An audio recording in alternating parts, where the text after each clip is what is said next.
부활 제5주간 목요일 복음 낭독하도록 하겠습니다. 요한이 전한 거룩한 복음입니다. 그때 예수님께서 제자들에게 말씀하셨다. 아버지께서 나를 사랑하신 것처럼 나도 너희를 사랑하였다. 너희는 내 사랑 안에 머물러라. 내가 내 아버지의 계명을 지켜 그분의 사랑 안에 머무르는 것처럼 너희도 내 계명을 지키면 내 사랑 안에 머무를 것이다. 내가 너희에게 이 말을 한 이유는 내 기쁨이 너희 안에 있고 또 너희 기쁨이 충만하게 하려는 것이다. 주님의 말씀입니다. 그리스도님 찬미합니다. 찬미 예수님, 오늘 복음에서 예수님께서는 당신 제자들에게 이렇게 말씀해 주십니다.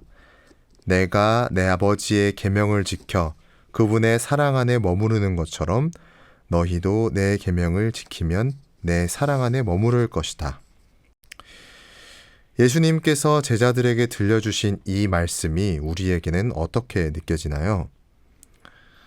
저는 계명이라는 단어 자체가 그냥 무심코 듣게 될 때 썩 편한 이미지는 아니라고 생각합니다.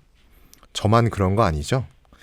아마도 법 조항처럼 딱딱하게 느껴지기도 한 이 신비한 단어, 계명을 우리는 어떻게 받아들여야 할까요?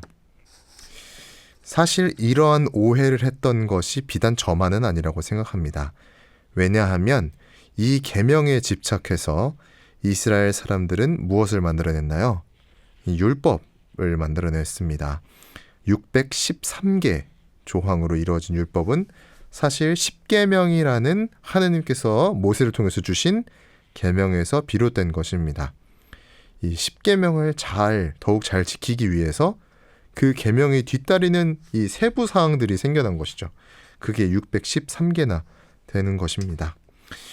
물론 이들은 이 율법을 잘 지키는 것이 뭐라고 생각했을까요?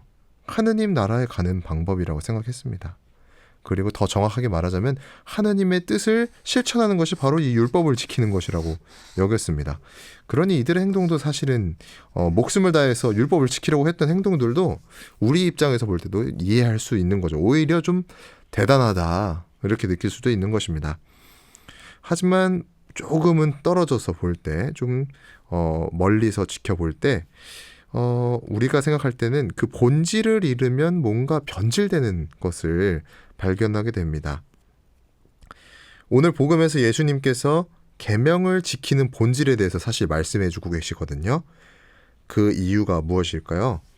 그러니까 우리가 계명을 지켜야 하는 이유에 대한 것을 설명해주고 계십니다. 내 기쁨이 너희 안에 있고 또 너희 기쁨이 충만하게 하려는 것이다.